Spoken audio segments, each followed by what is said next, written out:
खुदावंद यीशु मसीह के अजीम पुरफजल नाम में पादी उबैद मोरस की तरफ से आपकी खिदमत में इस्लाम। एक नए मजमून के साथ आपकी खिदमत में हाजिर हैं। कलाम खुदा में से हम पढ़ेंगे अहद जदीद में से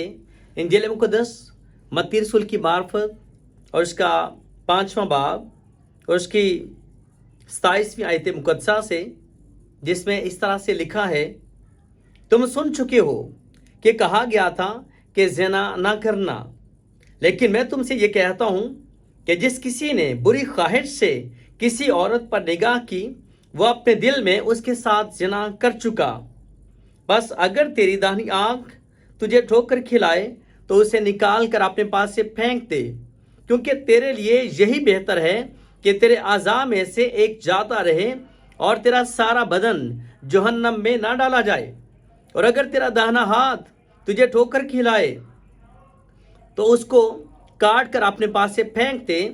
क्योंकि तेरे लिए यही बेहतर है कि तेरे आज़ा में से एक जाता रहे और तेरा सारा बदन जहन्नम में ना जाए।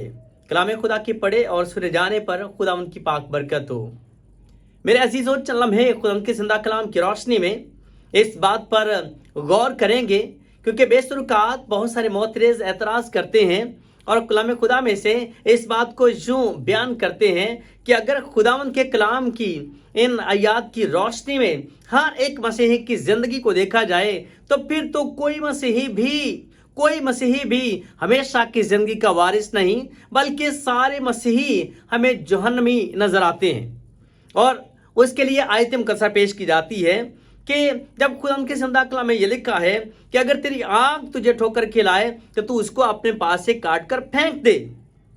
अगर तेरा दाना हाथ तुझे ठोकर खिलाता है तो उसको अपने पास से काट कर फेंक दे। और इसी बिना पर हर एक मसीही को या तो अंधा होना चाहिए या फिर हर मसीही को टुंडा होना चाहिए, लंगड़ा होना चाहिए, बहरा होना चाहिए। लेकिन सारे मसीही इस सब के बावजूद अगर हमें पूरे नजर आते हैं तो फिर दो ही बातें हैं, या तो ये है कि कभी किसी ने कोई गुनाह नहीं किया, और यहाँ तक कि कभी किसी ने अपने ख्याल तक में भी कोई गुनाह नहीं किया है, या तो ये वजह है। और अगर हम ये बात कहते हैं तो ये बात खुदावंद के कलाम की रोशनी में बिल्कुल गलत है। जब तक हम जिस्मानी हैं और इस जिस्म में हैं, इस जिस्म में होते हुए कोई इंसान ऐसा नहीं है, कोई शख्स ऐसा नहीं है कि उसमें कमज़ोरियां ना पाई जाएं या उसमें कोई बदी ना हो, कोई गुनाह ना हो। इंसान होते हुए और इस बदन में होते हुए इस जिस्म के साथ हर इंसान कोई ना कोई खता करता है, उसे कोई ना कोई गलती, कोई गुनाह सरजद होता है। और अगर गुनाह सरजद होता है तो फिर आंख क्यों नहीं निकाली जाती, हाथ क्यों नहीं काटा जाता है,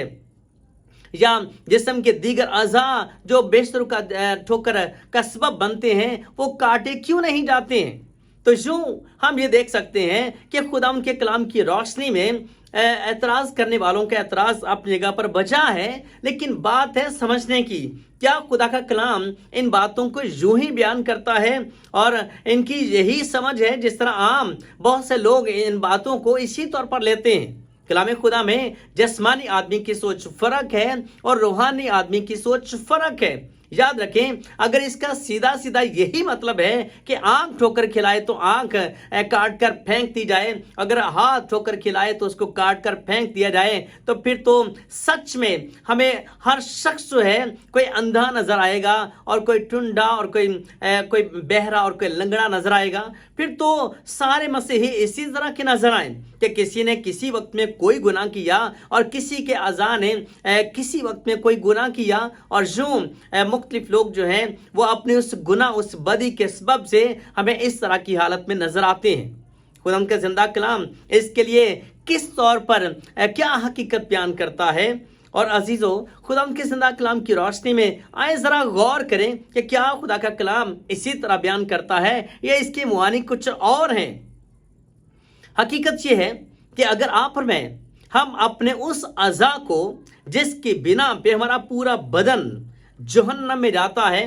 और अगर हम उसको काटने की बात करें तो आज डॉक्टर्स ने, मेडिकल शोबे ने उन्होंने इस सोच को अपनाते हुए बहुत से लोगों में जब वो कैंसर देखते हैं या ऐसी बीमारियां देखते हैं कि एक अज़ा के सबब से उनका पूरा बदन जो है वो ज़ायल हो रहा होता है, तो उन्होंने ये बात खुद उनके ज़िंदा कलाम की रोशनी में यहाँ से सीखी कि वो एक अज़ा को काट देते हैं ताकि पूरा बदन जो है बचा रहे। लेकिन किसी पूरे बदन को बचाने के लिए ये एक जिस्मानी कोशिश है, एक दुनियावी कोशिश है जिसका रूहानी मानों के साथ कोई ताल्लुक नहीं है। हाँ, उसकी बुनियाद खुद उनके ज़िंदा कलाम ज़रूर है, लेकिन खुद उनके ज़िंदा कलाम में जब इस आयत मुक़द्दसा को पेश किया गया तो उसकी बिना पर तो ये है कि अगर आंख ठोकर खिलाती है उसको काट दिया जाएगा, उसको निकाल दिया जाएगा। अगर हाथ ठोकर खिलाता है उसको काट दिया जाएगा और फेंक दिया जाएगा। तो फिर उससे वो अज़ा जिनको बदी की बिना पर, उस गुनाह की बिना पर जो उनकी वजह से होता है और जो वो अज़ा ठोकर का बायस बनते हैं, अगर उनको काट दिया जाएगा तो वो खुदावंद के लिए, भलाई के लिए, नेकी के लिए और खुदावंद की पाक मर्जी को पूरा करने के लिए भी वो बिल्कुल नाकिस हो जाएंगे, नाकारा हो जाएंगे। लेकिन वही अज़ा जो बदी के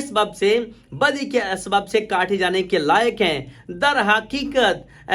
इंसान के इन ज़ाहरी अज़ाओं को काटने से इंसान की बदी उससे दूर नहीं होती है। उनका ताल्लुक दर हकीकत उस तहरीक से काटने की ज़रूरत है कि जहाँ से तहरीक पैदा हुई कि आंख ठोकर खिलाए या हाथ ठोकर खिलाए या जिस्म का कोई और अज़ा ठोकर खिलाए, तो उनकी तहरीक जो उस बदी के लिए, उस गुनाह के लिए है, वहाँ से उसको डिस्कनेक्ट करने की ज़रूरत है, उसको काटने की ज़रूरत है। और फिर कलाम खुदा में ये आयत मुक़द्दसा है कि अपने उन अज़ा को जो बदी करते हैं और बदी में ठोकर का सबब हैं, लेकिन अपने उन अज़ा को बदी के गुनाह के एतबार से मुर्दा समझो और उन्हीं अज़ा को नेकी के एतबार से ज़िंदा। और ज़रूर है कि वो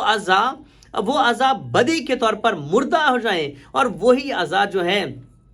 अब बदी के लिए इस्तेमाल ना हो, बल्कि वो खुदावंद के लिए और उसकी पाक मर्जी को अंजाम देने के लिए ज़िंदा हो जाएं। और खुदा करे कि हम इस बात को जानकर, इस हकीकत से आगाह होकर कि ये बात जो है ये सिर्फ ज़ाहरी तौर पर ही नहीं है अपने अज़ा को काटने की बात, बल्कि ये कि उनको उस तहरीक से काटने की ज़रूरत है जिनसे वो हरकत में आते हैं बदी के लिए, गुनाह के लिए। और उसके बाद हमें उस तहरीक में कायम होने की ज़रूरत है, अपने अज़ा को खुदावंद के सुपुर्द करने की ज़रूरत है कि अब रूहुल कुद्स की तहरीक से वही अज़ा बदी के एतबार से मुर्दा हो जाएं, मर जाएं, और वही अज़ा जो है वो रूह के एतबार से ज़िंदा हो जाएं। वही बुरे कामों के लिए गोया वो बिल्कुल बदी को भूल जाएं और खुदावंद के जलाल के लिए और उसकी पाक मर्जी को अंजाम देने के लिए ज़िंदा हो जाएं। और जो अपने आप को इस तौर पर उसके ज़ुर सुपुर्द करते हुए, उसके ज़ुर पेश करते हुए अपने सारे अज़ा को और अपने पूरे बदन को, खुदावंद के ज़िंदा कलाम लिखा है कि खुदावंद के ज़ुर ऐसी कुर्बानी होने के लिए पेश करो जो ज़िंदा और पाक और खुदावंद को पसंदीदा है। और लिखा है यही तुम्हारी माकूल इबादत है। हम इन अज़ाओं को, हम इस पूरे जिस्म को खुदावंद के सुपुर्द करें कि वो बदी के एतबार से मर जाएं और रूहानी एतबार से, नेकी के एतबार से ज़िंदा हों। खुदावंद आपको, मुझे, हम सबों को ऐसा ही करने का भारी फजल, बरकत और तौफीक बख्शे। आमीन।